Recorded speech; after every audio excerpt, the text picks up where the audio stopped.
Selamat pagi, senang sekali saudara bisa bergabung bersama kami di Kebaktian Bahasa Indonesia ICA. Kami juga mau mengingatkan aja bila saudara perlu akan informasi yang lebih tentang ICA.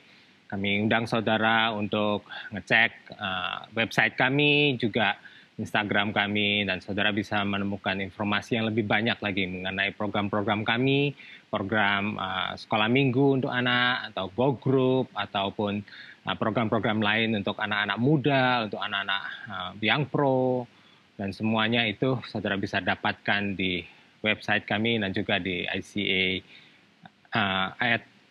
di Instagram kami, @icaspy.com ya, sbw.com. Oke, terima kasih kembali sudah bergabung. Mari kita juga mau mulai hari ini, pagi hari ini dengan satu seri yang baru, di mana kita akan mulai belajar mengenai bagaimana menjadi orang tua. Jadi seri ini akan ada beberapa khotbah, khususnya pada pagi hari ini kita akan memulai dengan satu hal yang kita rasa semua ini adalah yang paling penting. Disitulah kenapa kita juga memulainya dengan satu subjudul di mana itu kita bicara tentang perjalanan sebuah prioritas. Karena kita juga perlu tahu, karena kita juga perlu belajar bersama-sama bahwa untuk menjadi seorang tua, gitu ya, menjadi orang tua bagi anak-anak kita, tentunya kita mau menjadi orang tua yang terbaik bagi mereka. Tetapi itu dimulai semuanya dengan belajar untuk menempatkan prioritas yang benar. Dan itulah, mari kita mau bersama-sama belajar bersama-sama melalui firman Tuhan. Kita mau buka juga dengan doa terlebih dahulu. Mari kita bersama-sama kita berdoa. Tuhan, terima kasih ya Tuhan pada pagi hari ini. Engkau yang sudah tempatkan kami di tempat ini, di kesempatan ini ya Tuhan. Untuk bisa bersama-sama Tuhan belajar dan mengupas ya Tuhan akan firman-Mu. Biar Tuhan Engkau yang tunjukkan kepada kami, biar Engkau yang buka pikiran kami, biar Engkau yang buka hati kami ya Tuhan. Tuhan, biar Engkau yang lunakkan hati kami untuk kami bisa menyerap Tuhan firman-Mu Tuhan dengan baik. Tuhan, kami mau bersama-sama belajar Tuhan bagaimana menjadi orang tua yang baik. Karena Tuhan kami tahu bahwa kami butuh Tuhan untuk belajar Tuhan bersama-sama melalui prinsip-prinsip Alkitab, apa yang menjadi prinsip-prinsip firman-Mu ya Tuhan, untuk bagi kami untuk menjadi orang tua yang baik. Kami percaya juga Tuhan bahwa walaupun kami juga belum menjadi orang tua, tapi satu kali waktu Tuhan banyak dari kita juga akan menjadi orang tua nantinya. Dan biarlah Dari sejak sekarang Tuhan juga prinsip-prinsip yang sama kami juga bisa pelajari, dan juga mungkin juga prinsip-prinsip yang sama juga Tuhan ini juga bisa kami terapkan di tempat yang lain. Tetapi biarlah pada hari ini Tuhan ketika kami fokuskan untuk belajar menempatkan prioritas yang benar juga. Kami berdoa Tuhan minta bimbingan-Mu, kami berdoa juga Tuhan minta kuasa-Mu yang membantu kami untuk lebih bisa mengerti dengan baik. Terima kasih ya Tuhan, hanya di dalam nama Tuhan Yesus kami berdoa. Amin, amin. Baik saudara, kita bicara tentang prioritas pada pagi hari ini.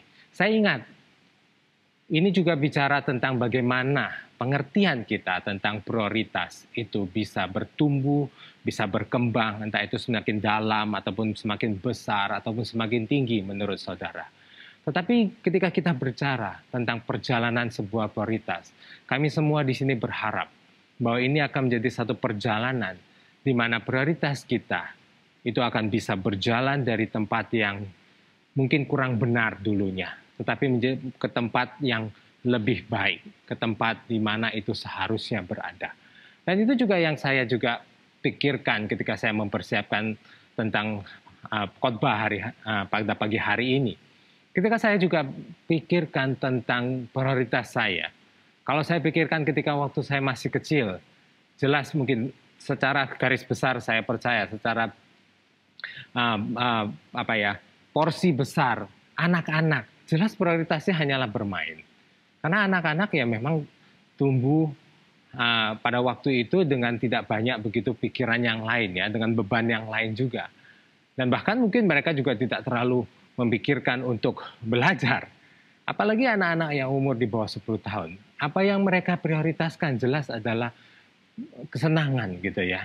Mereka mau untuk ya mungkin bisa bermain sepuasnya, bermain bersama teman ataupun bermain apapun yang menjadi kesukaannya mereka. Tetapi dan saya harus akui ya itu yang saya ingat juga dulu. Bukan belajar, tapi kemudian ketika kita remaja, mungkin prioritas kita sudah mulai berubah. Prioritas kita sudah mulai berkembang dan bertumbuh. Bagi saya secara pribadi, saya ingat, saya juga harus pindah sekolah. Saya pindah dari luar pulau, saya asalnya dari Tarakan, kalau mungkin saudara pernah dengar kata itu, kota Tarakan. Jadi kemudian saya dari tempat yang kecil, saya pindah pergi ke tempat yang besar di Surabaya ini. Ketika saya mulai pindah di sini, ada transisi. Cuma saya sudah mulai mendapat pressure atau tekanan lebih lagi di dalam akademis saya. Saya sudah mulai memprioritaskan lebih lagi untuk pelajaran saya. Saya tahu bahwa pelajaran itu semakin susah untuk bisa mencapai standarnya dari setiap sekolah itu juga beda. Mungkin kayak dulu supaya ya istilahnya saya cuma jago kampung gitu ya. Karena di kampung mungkin standarnya itu lebih rendah daripada yang di kota besar di Pulau Jawa ini. Dan saya harus kejar itu. Dan itu yang menjadi prioritas saya pada waktu saya remaja. Kemudian kita masuk ke dalam masa-masa di mana saya kuliah. Saya ingat memang pada waktu itu saya sudah mulai memprioritaskan bagaimana saya bisa mempersiapkan diri saya sebaik saya untuk saya menghadapi dunia pekerjaan. Saya mempersiapkan diri saya untuk bisa bekerja dengan baik nantinya. Lalu kita menikah. Bagi saya pribadi, saya ingat setelah saya menikah, ya memang puji Tuhan dan terima kasih orang tua juga sudah membantu. Tapi bukan berarti kita juga tidak menggunakan uang tabungan kita sendiri. Dan akhirnya ya setelah menikah itu tabungan kita yang sisa itu sedikit sekali. Dan bagi saya dan Lucy pada waktu itu mungkin prioritas bagi kita ya kita bekerja dengan sebaik-baiknya untuk bisa mengumpulkan lebih banyak uang pada waktu itu. Karena ya kita cukup menghabiskan banyak biaya pada waktu itu. Dan ya ketika kemudian sampai pada musim yang lain dalam kehidupan kita, ketika kita mulai punya anak, sampai sekarang, saya pun juga mulai belajar satu prioritas yang lain. Dan inilah yang mau kita juga bicarakan. Ketika kita sudah mulai menjadi orang tua, kita akan mau lihat satu prioritas yang lain. Dan kita mau sama-sama belajar. Karena saya percaya saya sendiri pun, saya masih belajar. Tapi dari sini kita juga bisa melihat bagaimana. Mungkin memang ada kata-kata atau sebagian orang yang katakan anak itu nomor satu gitu ya. Dan itu yang menjadikan satu pengertian yang saya boleh katakan sebenarnya adalah salah. Karena ketika kita memprioritaskan anak-anak kita, ketika kita sudah punya anak, dan menjadikan mereka menjadi pusat utama kehidupan kita, itulah bukanlah sesuatu yang baik. Karena efeknya nantinya itu tidak baik. Karena mungkin sebagian dari kita, bahkan mungkin saya juga dulu punya pengertian yang salah tentang hal yang ini. Dan saya belajar. Tapi mungkin dari sebagian kita juga, mungkin dari sebagian saudara. Saudara bekerja mati-matian demi anak. Supaya mereka punya kehidupan yang lebih baik. Supaya mungkin mereka juga bisa punya pakaian yang bagus. Bisa punya makanan yang sehat. Yang memang kebetulan mungkin saudara merasa bahwa makanan yang lebih sehat itu yang lebih mahal. Ataupun supaya anak-anak saudara bisa pergi ke sekolah yang elit yang ada di kota yang dimanapun saudara tinggal sekarang. Tapi hal-hal yang ini yang menjadikan anak sebagai prioritas utama. Ataupun mungkin juga satu hal yang kita tidak bisa perhatikan, bahkan kita mengesampingkan pernikahan kita. Ketika kita melakukan hal itu semua. Ini bukanlah menjadi sesuatu yang akibatnya baik. Tapi kita bisa percaya karena itu pun juga yang terjadi dari statistik ataupun dari kehidupan nyata yang sudah terjadi. Adalah akibatnya anak-anak kita tumbuh juga dengan berpusat kepada diri mereka sendiri. Dan akhirnya itu tidak adalah hasil yang baik. Karena mereka menjadi tumbuh sebagai orang yang egois, hanya mementingkan tentang kesenangan diri sendiri dan memikirkan diri sendiri. Salah satu tes sederhana yang saya dapat belajar juga itu adalah ketika kita bisa melihat tes anak kita. Ketika kita berkata tidak kepada anak kita, sikap apakah yang mereka tunjukkan untuk reaksi mereka dari kata-kata itu. Tapi dari situ kita juga bisa melihat apakah kita juga sudah mendidik anak kita dengan benar. Karena ketika anak itu tidak bisa menerima dengan baik kata tidak, dan dia juga hanya menuntut untuk apa yang menjadi keinginannya untuk selalu bisa terwujud, bisa tercapai, itu juga menjadi satu tanda bahaya bagi kita. Untuk apakah kita sudah menjadi orang tua yang baik, apakah kita sudah membesarkan anak kita dengan cara yang benar. Dan itu menjadi tantangan kita. Saya ingat itu menjadi tantangan kita. Tantangan saya juga dan istri saya ketika saya juga harus menjelaskan kepada anak kita bahwa terkadang hal-hal yang terjadi di dalam dunia ini tidaklah selalu sesuai dengan apa yang dia mau. Dan itu menjadi tantangan bagi kita semua. Untuk bagaimana kita bisa mengajarkan hal-hal yang benar, hal-hal yang menjadi hal yang lebih penting. Dan disinilah kita mau belajar bersama apa yang menjadi prioritas kita. Tapi mari kita mulai itu juga dengan firman Tuhan. Karena perintah yang utama dari Tuhan, malah kita harus bisa belajar bahwa perintah utama adalah mengasihi Tuhan kita. Mengasihi Allah kita. Kita lihat di Ulangan pasal yang ke-6 ayat 1 sampai yang ke-9. Perikopnya berbicara tentang kasih kepada Allah adalah perintah yang utama. Inilah perintah, yakni ketetapan dan peraturan yang aku ajarkan kepadamu atas perintah Tuhan Allahmu untuk dilakukan di negeri kemana kamu pergi untuk mendudukinya. Perhatikannya ayat kedua ini, supaya seumur hidupmu engkau dan anak cucumu takut akan Tuhan Allahmu dan berpegang pada segala ketetapan dan perintahnya yang kusampaikan kepadamu, dan supaya lanjut umurmu.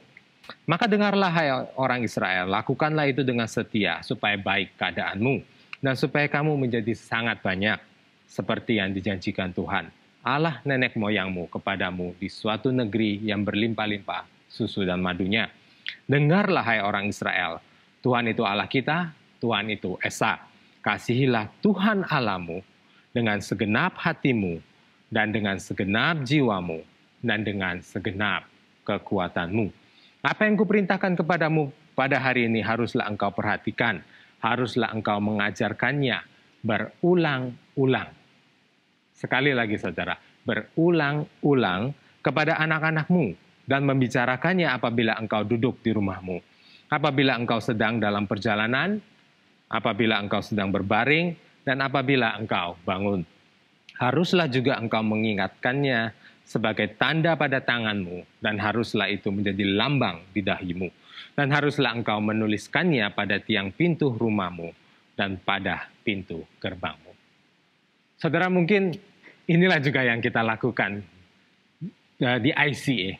Kita mengajarkannya berulang-ulang untuk setiap kita, untuk mengingat terus bahwa perintah yang utama yang Tuhan berikan kepada kita, yang Tuhan minta supaya kita juga turunkan kepada anak cucu kita, yaitu kita bisa mengasihi Tuhan dengan segenap hati kita, dengan segenap jiwa kita, dan dengan segenap kekuatan kita. Perintah yang utama yang Tuhan berikan kepada kita, yaitu mengasihi.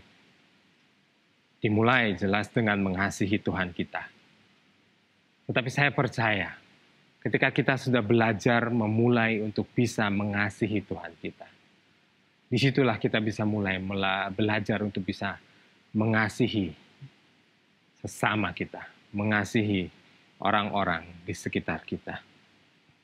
Karena Tuhan tahu bahwa hubungan itu lebih penting daripada segalanya. Dalam hidup kita ini, bagaimana kita hidup, itu semua berbicara tentang hubungan kita antara satu dengan yang lain. Dan itu dimulai dengan bagaimana juga hubungan kita dengan Tuhan kita. Pagi hari ini kita mau belajar bersama-sama saudara. Memang, topik utama pada pagi ini adalah bagaimana menjadi orang tua yang baik bagi anak-anak kita. Tetapi, itu bukan berarti bagaimana kita mencari tahu dahulu bagaimana menjadi ayah yang baik atau seorang ibu yang baik. Tetapi bagaimana menjadi suami dan istri yang baik.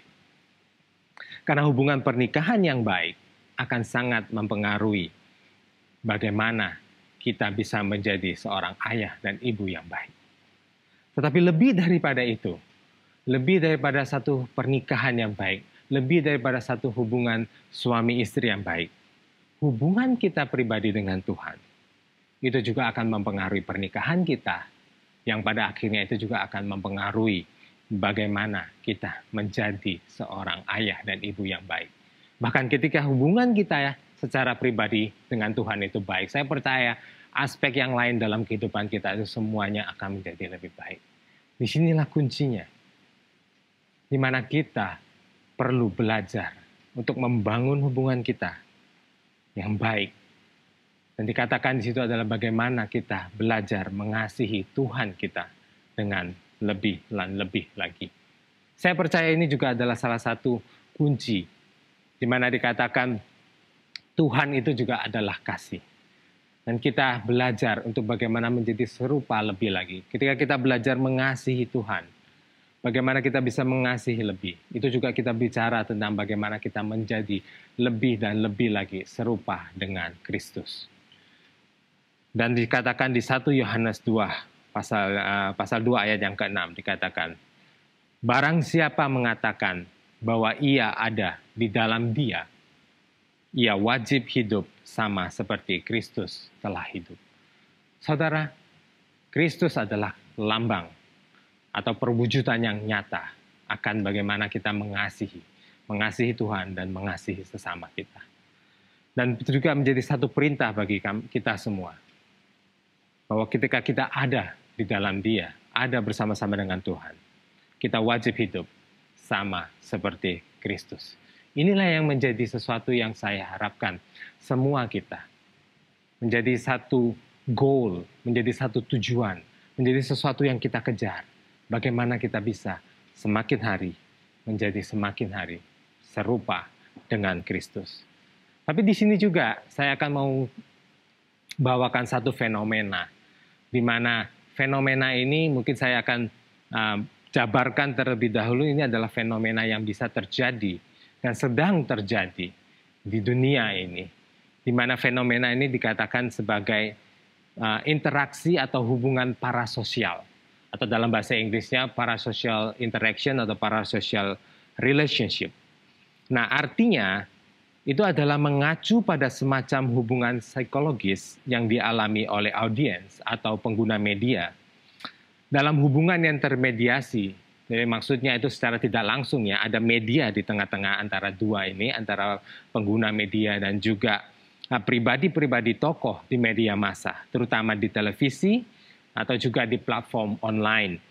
Nah, pemirsa atau penggemar itu menganggap tokoh media itu sebagai teman mereka, meskipun tidak memiliki atau interaksi yang terbatas dengan mereka. PSI atau kembali para social interaction ini digambarkan sebagai pengalaman ilusi, sehingga audiens media berinteraksi dengan persona, misalnya pembawa acara talk show, selebriti, bisa menjadi karakter fiksi atau influencer di media sosial, konten kreator yang saudara kenal selama ini. Sehingga mereka itu seolah-olah mereka itu terlibat dalam hubungan timbal balik dengan mereka. Istilah ini kemudian sebenarnya sudah diciptakan oleh Donald Horton dan Richard Wall sejak tahun 1956. Secara singkat, saudara, ini berbicara mengenai satu hubungan satu arah yang bisa dikatakan berdasarkan imajinasi manusia sendiri, ilusi ataupun khayalan. Dan itu bisa dengan antara kita dengan tokoh-tokoh yang memang diciptakan dalam secara khayalan. Itu bisa menjadi seperti tokoh komik, atau bagi sebagian saudara mungkin saudara senang dengan anime. Dan itulah yang menjadi interaksi yang terjadi. Ataupun serial TV, bagi mungkin banyak kita ibu-ibu ataupun ya saya tahu saudara nonton serial TV. K-drama lagi populernya kan. Sebelumnya juga mungkin ada serial-serial India ya, saya ingat di salah satu televisi swasta gitu ya. Ataupun serial-serial TV yang lain. Yang mana yang saudara suka? Ataupun itu bisa menjadi satu hubungan antara penyanyi favorit saudara, atau aktris, atau aktor yang saudara suka, pemain film. Dan ini memang fenomena yang sering terjadi ketika kita mulai beranjak dewasa, khususnya bagi para remaja. Karena di sini mulai mencari identitas ya, secara seksual dan juga secara pribadi ada pencarian identitas. Dan di sini mulai terjadi waktu yang rawan di mana para social interaction ini terjadi. Interaksi atau hubungan secara parasosial. Karena saya ingat juga ketika saya tumbuh pada waktu remaja, saya juga punya poster-poster ya. Pada waktu itu mungkin yang paling hype bagi saya itu adalah Dragon Ball. Dan saya punya posternya. Saya punya poster Dragon Ball. Kemudian mungkin ada beberapa penyanyi yang sekarang mungkin banyak dari saudara juga mungkin sudah tidak tahu gitu ya. Mungkin yang sekarang yang paling lebih banyak terjadi adalah hubungan dengan YouTuber. Mungkin adalah orang yang vlogger favorit kalian. Entah saudara mungkin punya hobi di traveling, ataupun vlogger ini suka di masak-masak atau acara apapun. Saudara mungkin suka. Atau yang di Twitch, kalau saudara suka dengan game gitu ya. Ataupun TikTok ya, sekarang juga mungkin banyak bagi anak muda. Dan inilah yang terjadi sekarang. Dan ini adalah sesuatu yang sedang terjadi. Di mana kita sebagai fans gitu ya, kita akan merasa bahwa kita itu kenal baik dengan tokoh-tokoh ini, dengan para persona, dengan para konten kreator ini.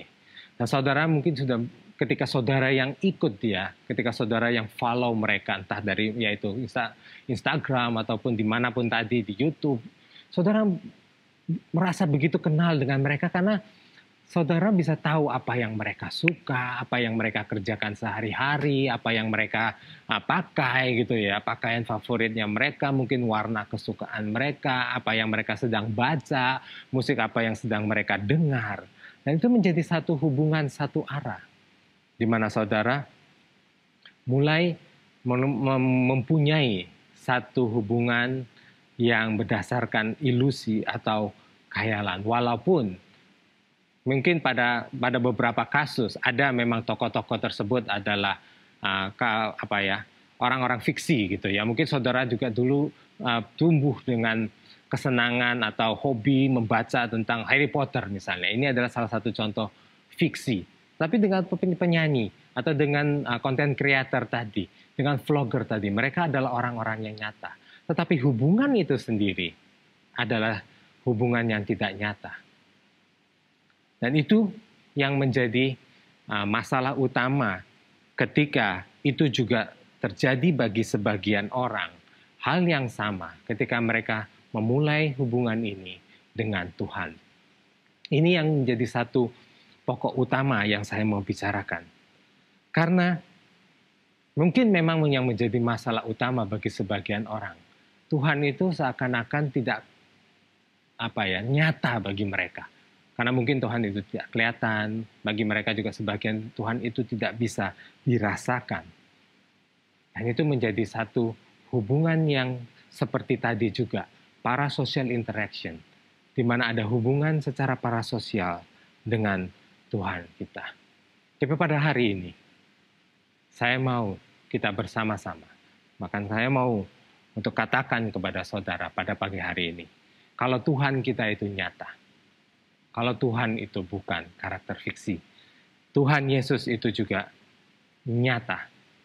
Dan Tuhan itu adalah Tuhan yang mau membangun hubungan dengan kita. Kalau kita itu juga bisa membangun hubungan yang nyata dengan Tuhan kita.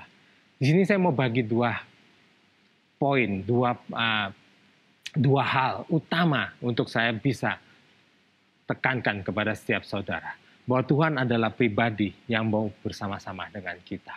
Itu dia sudah katakan melalui firman-Nya. Dikatakan di Wahyu, pasal yang ketiga, ayat yang ke-20. Dikatakan, lihat, aku berdiri di muka pintu dan mengetok. Jikalau ada orang yang mendengar suaraku dan membukakan pintu, aku akan masuk mendapatkannya. Dan aku makan bersama-sama dengan dia. Dan ia bersama-sama dengan aku.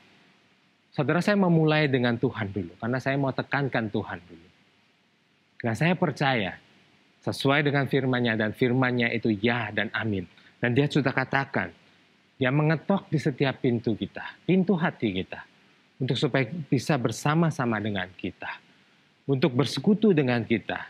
Dikatakan dia mau makan bersama-sama dengan kita, itu menggambarkan satu intimasi, di mana saudara itu bisa menghabiskan waktu makan bersama-sama dengan orang. Saya percaya itu juga berbicara tentang kedekatan kita. Dan dikatakan Tuhan juga katakan supaya ia bersama-sama dengan aku. Ini adalah isi hati Tuhan kepada setiap kita. Dan ini yang poin yang pertama yang saya mau katakan, bahwa Tuhan itu mau supaya kita bisa punya hubungan dengan Dia. Lain dengan tokoh-tokoh tadi. Saya percaya kalau secara manusia, walaupun mungkin kembali ada yang tidak nyata, ada yang tokoh hanya dalam 2D ya, hanya dalam animasi, seperti tadi, mungkin Dragon Ball atau apapun yang saudara suka, mungkin ya Harry Potter yang saudara tahu. Mereka tidak akan bisa berinteraksi dengan kita. Manusia, sebagian juga mungkin nyata, tetapi mereka mungkin berada di tempat yang jauh. Saudara terpisahkan oleh jarak, saudara terpisahkan oleh tempat. Dan mereka tidak bisa berinteraksi secara nyata dengan saudara, secara hubungan yang benar. Dan yang paling penting, belum tentu mereka itu benar-benar mau membangun hubungan dengan kita. Karena mereka adalah manusia, dan mereka tidak bisa untuk juga bisa membangun hubungan dengan begitu banyak. Ketika mereka adalah satu tokoh figur yang terkenal, yang punya fans, yang punya follower jutaan. Saudara pikir benar-benar mereka bisa membangun hubungan dengan setiap orang? Saya percaya itu tidaklah sesuatu yang mustahil. Manusia itu ada batasnya. Tapi saya percaya Tuhan kita itu adalah Tuhan yang mau dan rindu untuk bisa membangun hubungan dengan kita. Hal yang kedua, singkat saja, Tuhan itu setia. Saudara, kita baca di Ibrani pasal yang ke-13 sampai 5 sampai yang ke-6. Janganlah kamu menjadi hamba uang dan cukupkanlah dirimu dengan apa yang ada padamu. Karena Allah telah berfirman, aku sekali-kali tidak akan membiarkan engkau dan aku sekali-kali tidak akan meninggalkan engkau. Menarik bagi saya karena kita kan barusan juga belajar tentang kemurah hatian. Dan di mana kita mau fokus tentang bagaimana kita punya hati yang benar untuk tidak mengelola uang dengan sia-sia. Dan dikatakan ini, diingatkan kembali di sini juga ketika berbicara tentang kesetiaan Tuhan. Bahwa Tuhan juga mengingatkan kita, jangan kita menjadi hamba Tuhan. Itulah kenapa saya tetap masukkan bagian itu dalam pembacaan firman Tuhan kita pada pagi hari ini. Tapi Tuhan berkata kembali, aku sekali-kali tidak akan membiarkan engkau, dan aku sekali-kali tidak akan meninggalkan engkau. Sebab itu dengan yakin kita dapat berkata, Tuhan adalah penolongku, aku tidak akan takut apakah yang dapat dilakukan manusia terhadap aku. Tuhan sudah berjanji bahwa Dia tidak akan meninggalkan kita, bahwa Dia tidak akan membiarkan kita. Dan saya percaya, karena saya percaya bahwa firman-Nya itu ya dan amin, dan Tuhan itu sudah menunjukkan berkali-kali juga kepada saya pribadi bahwa Dia adalah orang yang setia. Tapi bagaimana dengan manusia? Bagaimana dengan idola saudara? Saya percaya satu kali saudara pernah dikecewakan oleh idola saudara. Entah mungkin bagi hal yang mungkin sepele, bagi saudara mungkin yang anak-anak gadis gitu ya, ketika idola saudara, penyanyi favorit saudara kemudian menikah, apa yang saudara rasakan? Saya percaya, ataupun mungkin apa yang terjadi, mungkin ya baru-baru ini yang paling terkenal kalau di dunia internasional yang saya tahu juga ya, misalnya terjadi persidangan antara Johnny Depp dengan Amber Heard gitu ya, mungkin entah saudara fans yang mana. Tapi ketika hal itu terjadi dan kita melihat bagaimana sebenarnya manusianya itu di situ, nah, saudara bisa dikecewakan. Atau mungkin sesimpel seperti ketika saudara sudah menonton satu serial televisi gitu ya, mungkin saudara sudah begitu masuk juga di dalam ceritanya, saudara begitu senang dengan tokoh-tokohnya dan ceritanya itu begitu seru, dan kemudian akhirnya tamat. Oh, serialnya berakhir. Ada hal-hal yang rasanya seperti ya gitu kan. Dan kemudian juga mungkin novelnya, atau kalau saudara yang membaca komik, saya ingat dalam satu pembicaraan saya dengan ya beberapa yang saya kenal gitu ya, ada satu komentar bahwa jangan sampai penulis dari sesuatu anime itu sampai meninggal. Karena dengan begitu kan berarti animenya itu berhenti dan secara tiba-tiba dan tidak berakhir dengan baik. Dan itu adalah sesuatu yang bagi mereka, aduh, jangan sampai terjadi. Ya kan? Ataupun mungkin ya di dalam serial atau dalam satu film yang besar. Ketika saudara nonton dan kemudian di dalam satu karakter yang favorit saudara mungkin. Tapi kemudian di dalam film itu digambarkan karakter itu meninggal gitu ya, mati. Bagaimana perasaan saudara? Saya ingat juga, saya kasih contoh gampang aja lah, mungkin bagi sebagian saudara mungkin yang fans yang Marvel. Film yang terakhir di mana Tony Stark atau Iron Man itu mati. Dan memang dia berkorban secara itu, tapi saya percaya banyak dari saudara pasti sedih. Bagi saya mungkin saya ingat, ini yang lebih klasik gitu ya. Tapi ini mungkin ke arah yang lebih berbeda gitu ya. Saya ingat ini memang film yang cukup lama sekali, ini dalam film Titanic mungkin ya, Titanic ya. Kalau saudara ingat, mungkin saudara juga senang dengan Jack Dawson dan Rose kalau tidak salah ya, yang karakter wanitanya itu ya, saya lupa. Tapi ini di sini malah saya merasa Jack ini harusnya tidak perlu mati. Entah kenapa kok digambarkan dia mati, dan saya pikir itu satu yang konyol gitu loh. Karena ya secara logika aja mungkin ya, dia seharusnya tidak perlu dimatikan gitu karakternya, karena begitu banyak hal-hal yang mengapung di sekitarnya dia kalau saudara ingat filmnya, dan dia masih tetap bisa hidup mungkin ya. Ataupun salah satu karakter animasi, saya ingat ya, mungkin kita bicara banyak tentang hal-hal yang kebetulan mungkin memang saya lebih tahu banyak gitu ya, karena saya juga salah satu yang saya senang adalah saya menonton gitu ya. Saya ingat salah satu film animasi yang bisa membuat saya itu betul-betul sedih, itu adalah film Up. Karena di sana digambarkan bagaimana Ellie gitu ya, dari sang istri gitu ya, ketika akhirnya dia meninggalkan sang suami gitu sendiri ya. Itulah salah satu film animasi yang saya ingat itu benar-benar bisa membuat saya sedih, saudara. Tapi saudara, hari ini saya mau katakan kepada saudara, Tuhan kita, yes, Tuhan kita, Tuhan Yesus itu pernah mati memang. Tetapi kemudian dia sudah bangkit dan dia mengalahkan maut. Apa yang lebih baik daripada itu semua? Saudara, pada pagi hari ini, kalau saya mau bisa katakan, memang bisa terjadi hubungan yang seakan-akan ilusi, hubungan yang seakan-akan hayalan. Dan itu saudara bisa alami secara nyata di dalam kehidupan saudara. Dalam apa yang saudara baca, apa yang saudara senang, apa yang saudara nonton, apa yang menjadi siapa yang menjadi idola saudara, menjadi fans, kepada siapa saudara menjadi fans. Tetapi khususnya bagi Tuhan, ketika kita membangun hubungan kita dengan Tuhan, ketika kita belajar bagaimana kita mengasihi Dia, saya percaya hubungan ini adalah bukan sesuatu yang ilusi, menjadi satu hubungan yang khayalan. Para social interaction itu tidak berlaku bagi Tuhan kita. Karena kembali Tuhan kita itu nyata. Dan Dia rindu untuk bisa membangun hubungan dengan kita. Dan Tuhan kita itu setia. Dia tidak akan sekali-sekali meninggalkan kita.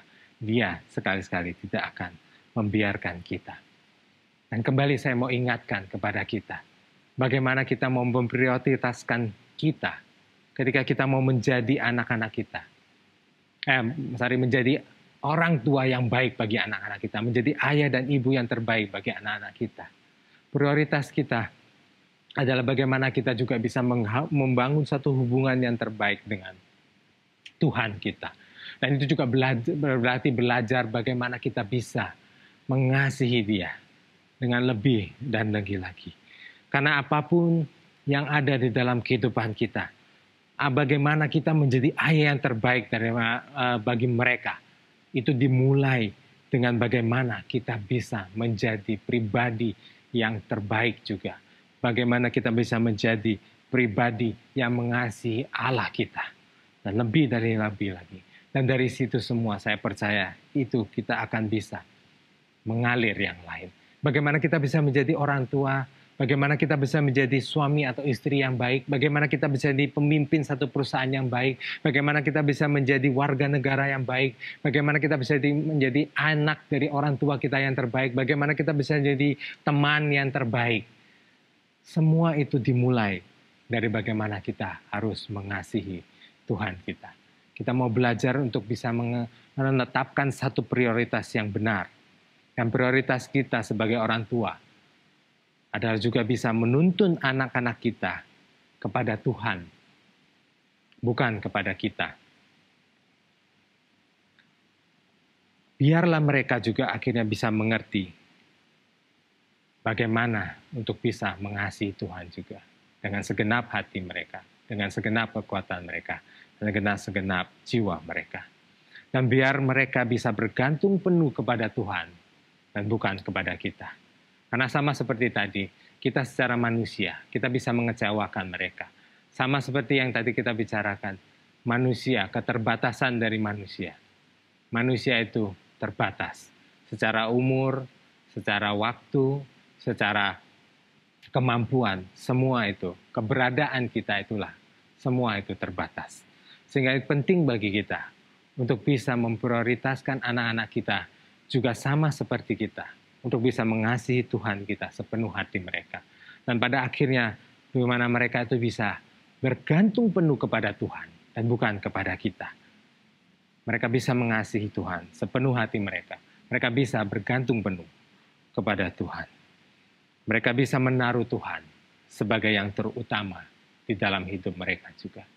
Inilah yang menjadi prioritas terutama bagi kita. Sebagai orang tua, ketika kita mau menjadi orang tua yang paling benar, yang paling baik bagi anak-anak kita. Dimulai dari bagaimana kita juga menjadi suami dan istri yang baik bagi satu sama lain. Karena ketika kita mempunyai tujuan yang benar untuk membangun pernikahan kita yang benar, anak-anak kita juga pasti akan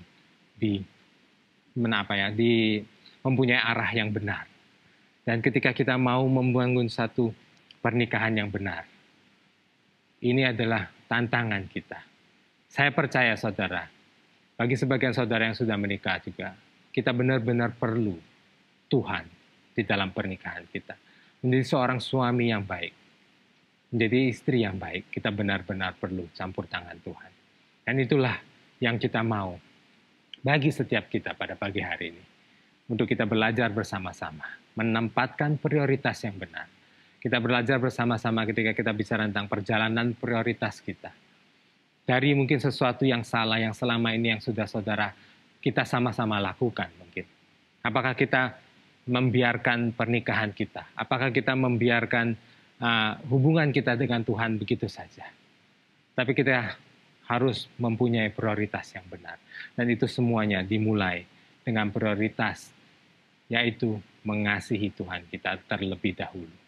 Bagaimana kita bisa menempatkan Tuhan kita sebagai yang utama di dalam hidup kita. Saya percaya ICA pun akan selalu berulang-ulang untuk mengingatkan kita semua. Karena ini adalah sesuatu yang penting. Karena ini adalah yang paling penting juga di dalam kehidupan kekristenan kita. Bagaimana kita bisa menjadi orang tua yang terbaik? Belajar untuk memprioritaskan Tuhan. Belajar untuk mengasihi Tuhan kita dengan segenap hati kita, dengan segenap jiwa kita, dan dengan segenap kekuatan kita. Mari kita tutup dengan kita berdoa bersama-sama. Tuhan, terima kasih akan firman-Mu. Tuhan, biar firman-Mu yang sudah kami dengar, Tuhan, walaupun kami tahu firman-Mu ini, Tuhan, adalah sesuatu yang jelas, adalah sesuatu yang ya dan amin, Bapa. Tapi mampukan kami ya Tuhan, karena kami tahu dalam kenyataannya begitu banyak tantangan Tuhan, begitu banyak kelemahan daging kami ya Tuhan, untuk kami bisa benar-benar bisa melakukannya di dalam kehidupan kami sehari-hari. Ya, kami tahu ini yang harus kami lakukan. Ya, kami tahu hukum yang terutama adalah mengasihi Engkau, mengasihi sesama kami.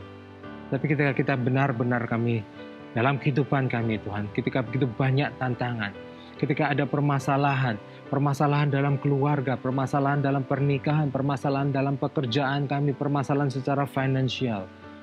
Tuhan, kami ditantang Tuhan hari demi hari bagaimana kami bisa mengasihi Engkau Tuhan dengan sepenuh hati kami, dengan sepenuh kekuatan kami, dengan sepenuh jiwa kami Tuhan.